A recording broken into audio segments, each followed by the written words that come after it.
Hello friends, मैं बाल मुकुंद पंड्या। आज आपके लिए टॉपिक लेके आया हूँ कि एजीएम एनुअल जनरल मीटिंग कैसे कंडक्ट होती है, उसके लिए एमओएम कैसे बनाया जाता है, एजीएम में कौन कौन से मुद्दे को डिस्कशन होना चाहिए, वो मुद्दा कौन कौन रिप्रेजेंट करेगा, फाइनली एजीएम का कंक्लूजन कैसे होगा, वो सारे डिस्कशन होंगे। ये टॉपिक मैं इसलिए लेके आया हूँ कि मेरे पास कई लोग क्वेश्चन पूछते हैं। मेरे 2-3 ऑलरेडी वीडियो है कि एजीएम क्या है, एजीएम कैसे होगा, जनरल मीटिंग भी, नॉर्मल जनरल मीटिंग भी लोग करते हैं, तो उसके लिए एमओएम कैसे रिप्रेजेंट करेंगे। इवन कुछ डिस्कशन होता है तो उसमें जो मैनेजमेंट कमेटी है, मीन चेयरमैन, सेक्रेटरी, ट्रेजरर को उसमें कैसे रिप्रेजेंट होना है, अगर कोई मुद्दा ऐसा डिफ़िकल्ट होता है तो उसको कैसे रिजॉल्व किया जाता है, ये सारे पॉइंट्स हम आज की वीडियो में डिस्कशन करेंगे। तो वीडियो बहुत इंटरेस्टिंग होने वाला है, तो अंत तक वीडियो ज़रूर देखना। और दोस्तों, अभी तक आपने मेरी चैनल को सब्सक्राइब नहीं किया तो सब्सक्राइब कीजिए, लाइक कीजिए और दोस्तों के साथ शेयर कीजिए, क्योंकि ऐसे अपार्टमेंट रिलेटेड कुछ कंसर्न है, या तो आपके प्रश्न मेरे उत्तर, अपार्टमेंट रिलेटेड या तो कोई भी कोऑपरेटिव हाउसिंग सोसाइटी या रियल एस्टेट के वीडियो मैं मेरी चैनल में डालता हूँ, और आप लोगों का बहुत सारा प्यार भी मुझे मिला है। तो लीजिए दोस्तों, अपना टॉपिक चालू करते हैं। पहले AGM means annual general meeting. ये पॉइंट ऐसा है कि not only annual general meeting, लेकिन आप जब भी कोई मीटिंग करते हो तो उसमें थोड़ा बहुत एक डिफरेंस है, वो भी मैं बीच में बताऊंगा कि what is difference between AGM के मीटिंग में और नॉर्मल मीटिंग में।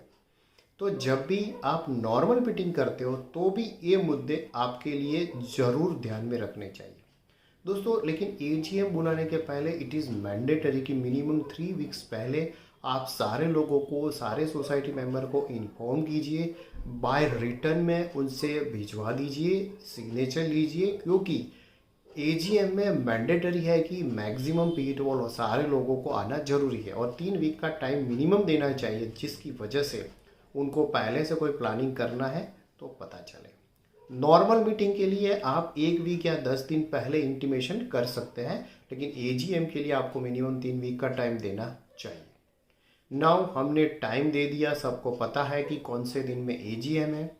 एजीएम में हमको कैसे क्या रिप्रेजेंट करना है, अभी हम उसकी डिस्कशन करेंगे।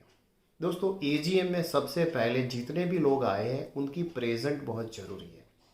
तो सबसे पहले अपनी जो मुद्दा है वो मीन्स प्रेजेंट का रजिस्टर होना चाहिए कि कौन कौन से लोगों ने अटेंड किया, तो सबका नाम, कौन से फ्लैट से आए हुए हैं, और उसकी सिग्नेचर मैंडेटरी है, तो हमको पता चले कि कितने % लोग एजीएम में आए हैं। और इट इज़ अच्छा रहेगा कि maximum people attend the AGM, जिसकी वजह से कोई डिसीजन लेना है तो पता चले। अदरवाइज ऐसा होगा कि फिर मेजोरिटी ये होगी कि एजीएम में जितने लोग आए इसमें से मेजोरिटी डिसाइड करनी होगी, रेदर देन कि भाई आपके, क्योंकि वो लोग प्रेजेंट नहीं रहे हैं और उन्होंने कोई रीज़न भी नहीं दिखाया प्रेजेंट नहीं रहने का, और बाद में उनके पास कोई चॉइस नहीं रहती है कि वो विरोध करें। हाँ, अगर किसी ने बता दिया है कि मैं एजीएम में इस वजह से नहीं आ रहा हूँ, जेन्युइन रीज़न है, तो ठीक है, और अगर कोई मुद्दा है तो वो कर सकता है क्योंकि उसने पहले से बता दिया। तो ये भी एक ध्यान में रखने की ज़रूरत है। मीटिंग चालू हो गई है, हम ऐसा कंसिडर करते हैं कि majority of the people attend the AGM. AGM में सारे लोग हैं। अब एजीएम में सबसे पहला स्टार्टिंग क्या करना है? एजीएम में सबसे पहला स्टार्टिंग सबको धन्यवाद देना है, थैंक यू देना है कि आप लोगों के साथ सरकार से हमने लास्ट ईयर ये पूरा कर दिया, और जो कमेटी को ये भी विश्वास दिलाना है कि आप कमेटी मेंबर के अगेंस्ट आप लोगों ने विश्वास जताया, उसके लिए भी धन्यवाद देना चाहिए। और उसके बाद चालू करना चाहिए। लास्ट जो एजीएम हुआ था, या तो कोई नॉर्मल मीटिंग है तो लास्ट मीटिंग में जो एमओएम डिसाइड किया गया था वो एमओएम को विस्तार से डिस्कशन करना है। दोस्तों, एक चीज़ मैं भूल गया हूँ, मैं रिपीट करता हूँ कि जब भी आप 20 दिन पहले, 21 दिन पहले जब एजीएम के लिए सबको इंटीमेशन करते हो तो एजेंडा उसमें मेंशन करना बहुत ज़रूरी है कि आप एजेंडा भेज सकते हो कि कौन कौन से एजेंडे में एनुअल जनरल मीटिंग हम डिस्कशन करने वाले हैं, तो ध्यान में रखना। नाउ सबसे पहले मैंने बोला कि ये डिस्कशन होगा कि लास्ट एजीएम में जो एमओएम हुआ था उसका डिस्कशन होगा कि ये 5 या 6 मुद्दे को हमने डिस्कशन किया था, उसमें से कितने मुद्दे क्लोज हो चुके हैं, कितने मुद्दे वर्क इन प्रोग्रेस है और कितने मुद्दे को हमने स्टॉप कर दिया था due to so and so reason. और सबका कंसर्न लेना है, अप्रूवल लेना है कि yes all are agree on this point. If somebody not agree या somebody have some concern, तो immediately उसको जस्टिफाइड करना है, उसको जवाब देना है और उसको सही तरीके से बता देना है, क्योंकि ये सबके लिए है और सबका एक मत होना बहुत जरूरी है। नाउ सेकंड पॉइंट कौन सा आता है, आपको जो लास्ट एमओएम का जो पॉइंट है वो रिप्रेजेंट करने की रिस्पॉन्सिबिलिटी है सेक्रेटरी की। मैं अभी एजीएम को, आपको ये जरूरी है कि नाउ लास्ट मुद्दा डिसाइड करने के बाद अब ऑफिशियल तौर पे आपकी एजीएम चालू होती है।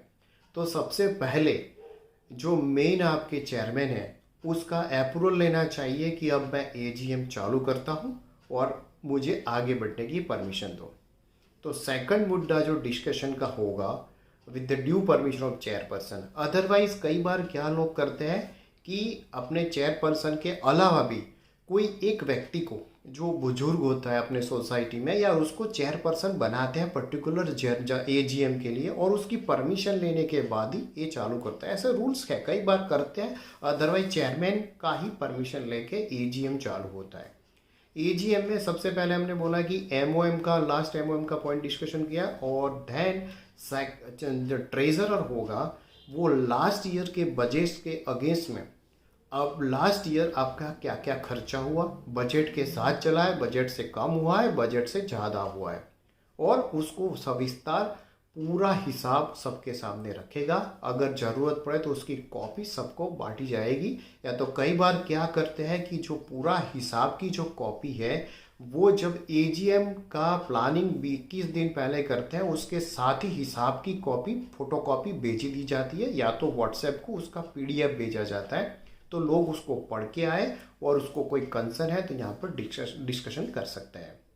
तो जो ट्रेजरर पूरा रिप्रेजेंट करेगा, अगर किसी को कोई कंसर्न है, कोई भी क्वेश्चन है तो वहाँ पे उसको जस्टिफाइड करता है और उसके बाद सबकी अप्रूवल हो जाती है, मीन्स एज ए मीटिंग के अंदर कि यस हिसाब किताब जो है वो सही है और उसको आगे बढ़ाना जाता है।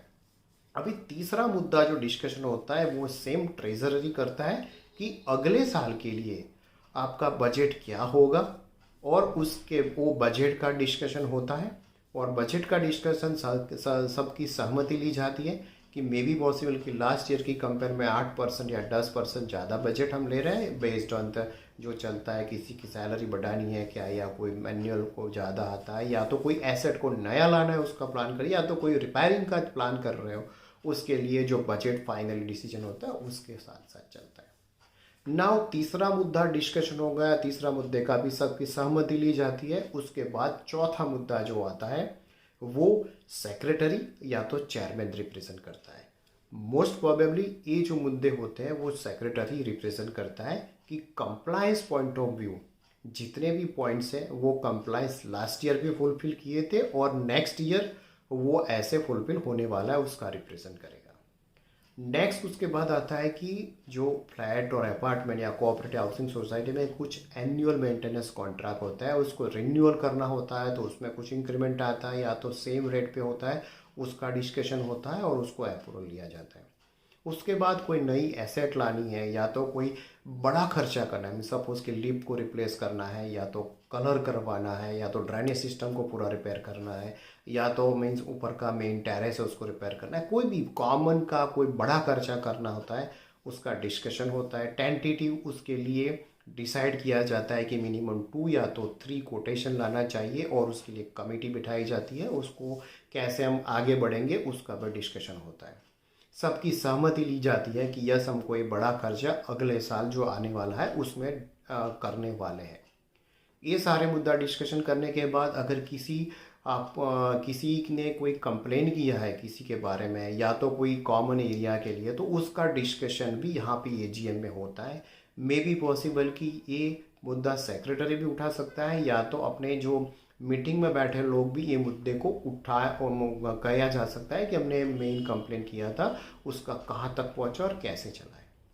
ये सारे मुद्दे जब चलते हैं तब सेक्रेटरी की या तो कोई नॉमिनेटेड पर्सन की रिस्पॉन्सिबिलिटी है सारे मुद्दे को एक नोट डाउन करके उसको लिखे, शॉर्टली लिखे, और किसने मुद्दा उठाया था, कैसा था, क्या डिस्कशन हुआ था, इसमें सीरियल नंबर, डिटेल और किसने रिप्रेजेंट किया था और उसकी क्या टाइमलाइन है, ऐसे उसको एमओएम के तौर पे पॉइंट नोट किए जाते हैं।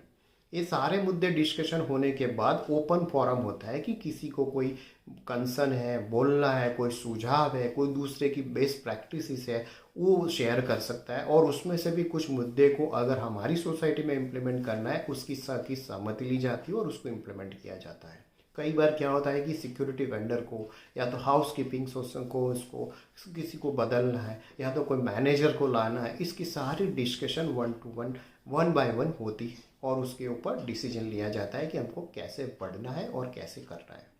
दोस्तों, ये सारी चीज़ हो जाने के बाद सेक्रेटरी इमीडिएटली एक रफ एमओएम तैयार करके सबके सामने वो बोलता है कि हमने अभी तक जो जो पॉइंट डिस्कशन किया है उसके मुद्दे हैं और उसको प्रॉपर वे में बाद में ड्राफ्टिंग करके सबको सर्कुलेट किया जाएगा और सबकी सहमति ली जाती है कि ये एमओएम के जो रफ जो बनाया हुआ है वो सही है और उसको सबकी सहमति ली जाती है।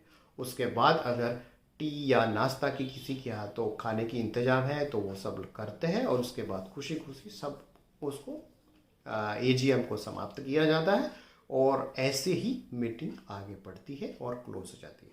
दोस्तों, आपको ये वीडियो कैसे लगा प्लीज़ आप कमेंट बॉक्स में जरूर लिखना, जिससे मुझे मोटिवेशन मिलेगा।